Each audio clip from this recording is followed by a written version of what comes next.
Dear friends, welcome to the channel The Eastern Front. Even during the First World War, the armies of different countries used steel breastplates to protect soldiers from bullets and shrapnel. Today we will talk about the development of the Soviet Steel Breastplate, what modifications were developed, about combat use, and at the end of the video I will show the feedback from the veterans from the use of breastplates. In the Soviet Union, this product was called a steel breastplate. This simple, bulletproof vest saved more than a dozen lives of soldiers during the Great Patriotic War. In the Red Army, the problem of protecting fighters from bullets and shrapnel began to pay attention from the beginning of the 30s, with the start of the development of a domestic steel helmet.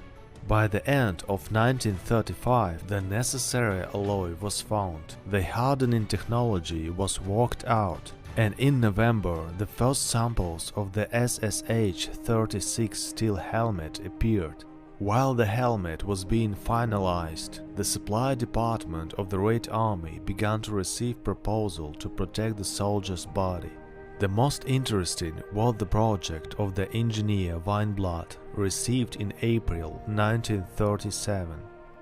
To protect the soldiers of the Red Army, a steel breastplate was proposed, which was supposed to protect the entire chest and shoulders from bullets, as well as bayonet.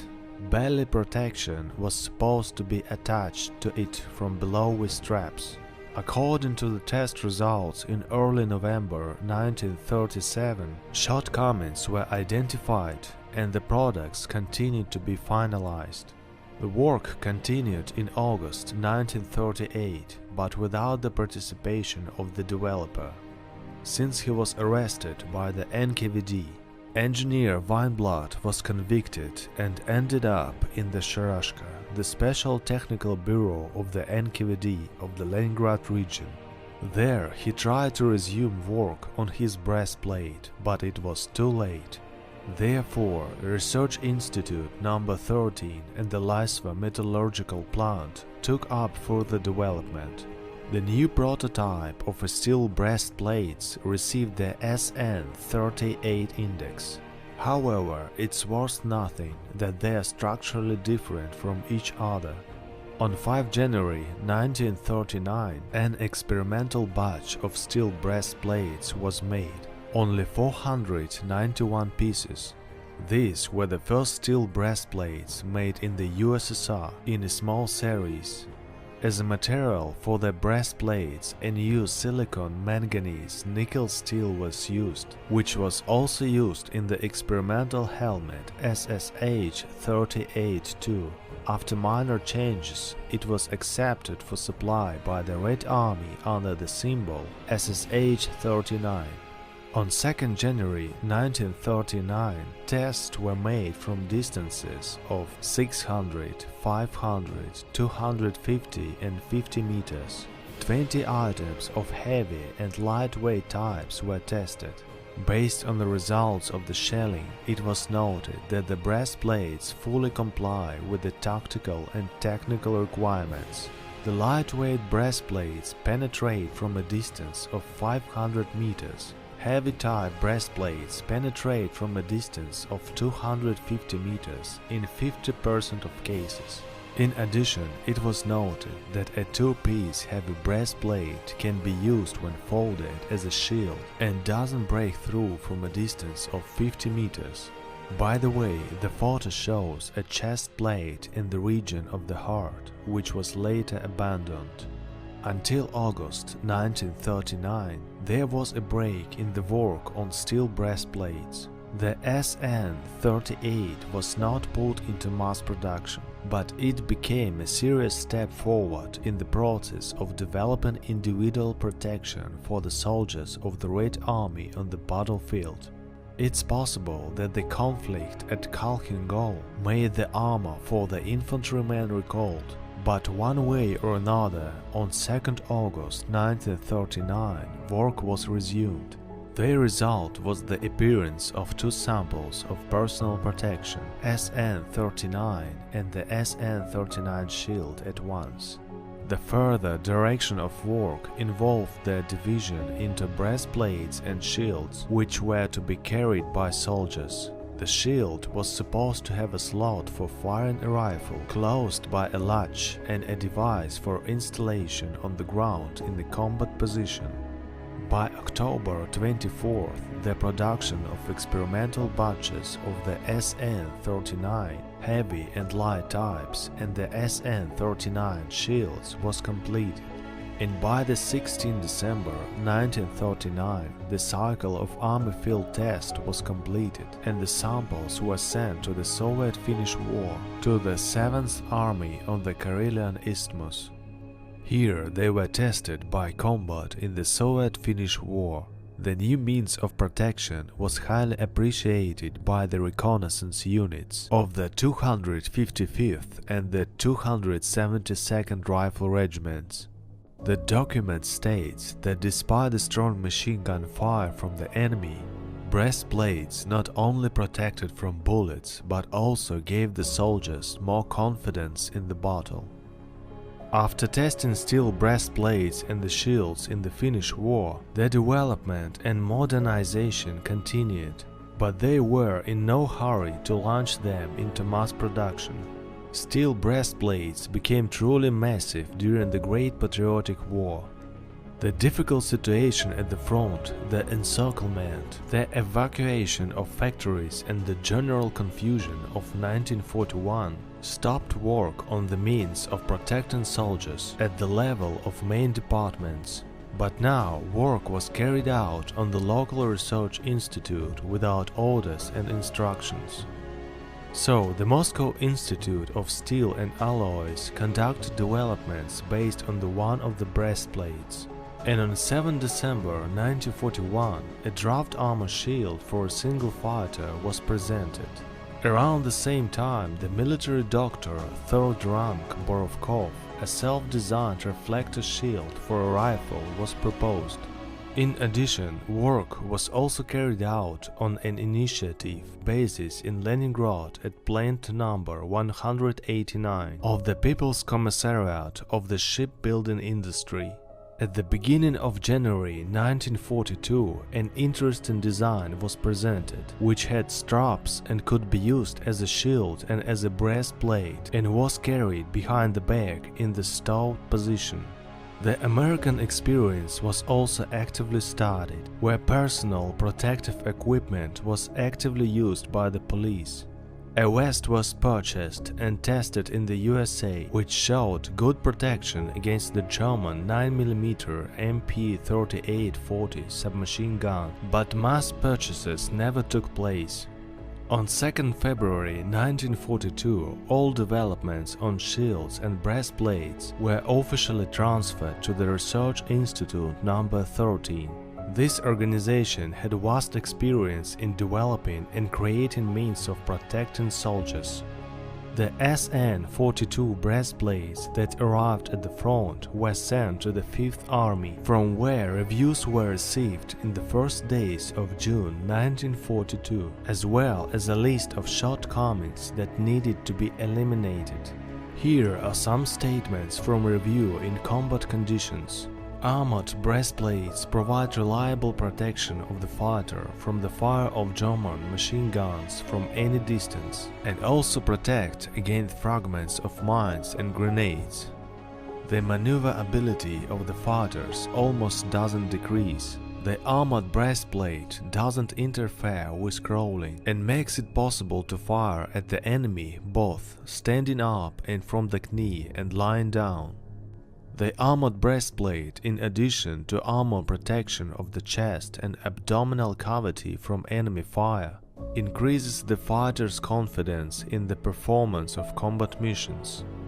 On the basis of the above, the Military Council of the 5th Army considers it expedient to use armored breastplates in mass quantities in the army.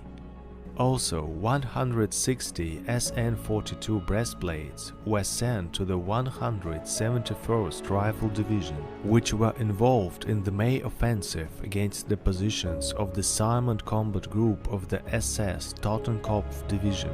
The breastplates were used by scouts who described the positive and negative sides of new samples. Subsequently, those descriptions were included in the report to the command of the army.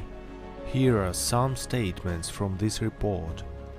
Bullets and shrapnel hits make minor dents, and the fighter's maneuver ability is almost not reduced, and they also don't prevent crawling. The breastplates turned out to be very useful in blocking bunkers and during attacks. They protect against machine gun fire, fragments of mines and shells. According to the fighters and commanders of the reconnaissance group who used breastplates in battle, they are valuable and necessary. Even in an offensive battle, they are not a tedious type of equipment. Scouts noticed that the main drawback is that moving and crawling makes noise from the impact of the upper and lower shields, as well as from the impact of the breastplate on different objects. Thus, the scouts reveal themselves. In addition to this negative side, the breastplate for the fighters of a small stature creates some inconvenience when crawling, resting on the hips, thereby hindering normal movement and appropriate maneuverability. During reconnaissance, 3 fighters dressed in breastplates had dents from direct hits, but people were not out of action. According to the commander of this reconnaissance group, the enemy fired from a distance of 250–300 meters, and yet there were no through holes. In one of the fighters, a dent in the shield from a bullet turned out to be about 3 mm deep on the right side of the upper shield, at the level of the heart. The second fighter had a similar dent in the lower shield at the level of the abdominal cavity. According to all reports, the scouts who were wearing breastplates were guaranteed against severe or even fatal wounds. Particularly noted was a tactical technique using a breastplate which was used in the battle. I consider it's necessary to point out that some scouts, during the period of shelling them with the machine gun fire from the enemy, loosened the straps for fastening, and the breastplates itself was used as the shields, exposing them somewhat in front of them in the direction from which the enemy's machine gun fire was fired. By the summer 1942, the several samples appeared that were tested at the front and received positive reviews. The main artillery directorate of the Red Army and the State Defense Committee were faced with the task of deciding on the best model and accepting it for supply. As a result, the SN-42, the most famous breastplate of the Red Army, was put into production. By 21 July 1942, the first experimental batch of 15 breastplates was made, taking into account the wishes received in the reports of the Fifth Army, as well as tactics developed in the reconnaissance detachments. In parallel with other institutions, Research Institute No. 48 of the tank industry carried out their work, and these works were not authorized. The conclusion of the 5th Department of the Artillery Committee on this test was given in early July 1942. It emphasized that steel breastplates and armored shields had already been developed, and the proposed ones could not be recommended for launching into a series and supplying the Red Army. In addition, later during the test, this vest was not liked by the troops due to the fact that the protection area turned out to be smaller than other analogs. Nevertheless, this product can rightfully be considered the first body armor in the USSR. It consisted of armor plates made of steel 1.8 mm thick, sewn into a fabric vest. 2 options were made. The first provided protection only in front. The second also had insets that covered the back. The weight was 2 kg and 3 kg respectively. During the testing of body armor in the army, one of the vests was captured and studied by the soldiers of the German 35th Division, and reports about it were sent to the higher command. Joseph Stalin personally showed interest in these developments, and on August 7, 1942, in a report to Stalin, 3 types of protection for fighters were reported. This is such a difficult and long way that a steel breastplate went before it entered mass production. In the final design of the SN-42, the wishes of the troops were taken into account as much as possible. The ratings of the breastplates by frontline soldiers are ambiguous. There are both positive and negative reviews. It has proven itself in street battles during the storming of cities, in hand-to-hand combat when the fighter was walking or running. At the same time in the field, the fighters of the assault brigades moved more in a platoon way, and breastplates became an unnecessary hindrance. For the command of the troops which received the SN-42, a memo was issued on their use. It provided guidance on who could use steel breastplates. Scouts making a search, sappers during reconnaissance making passages in the wire when clearing obstacles under enemy fire, infantry groups performing reconnaissance in force, submachine gunners infiltrating the enemy's battle formations, who are in tank landings, and the groups of submachine gunners in ambush. Assault groups carrying out the capture of bunkers. Signalmen checking or correcting the cable under enemy fire. By the decision of the commander, always when the situation allows you to count on the successful use of the breastplates. There were 3 use cases. The bib is attached to the body with straps and covers the chest and stomach in movement. When crawling, the bib is used in embrasure. The bib is used as a shell covering the certain parts of the body, right side, left side or head. The fighters willingly used them in the battles for the cities, but tried not to wear them in field operations, where most of the work and movement was done lying down. Bibs saved fighters during close and hand-to-hand combat.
And health. See you.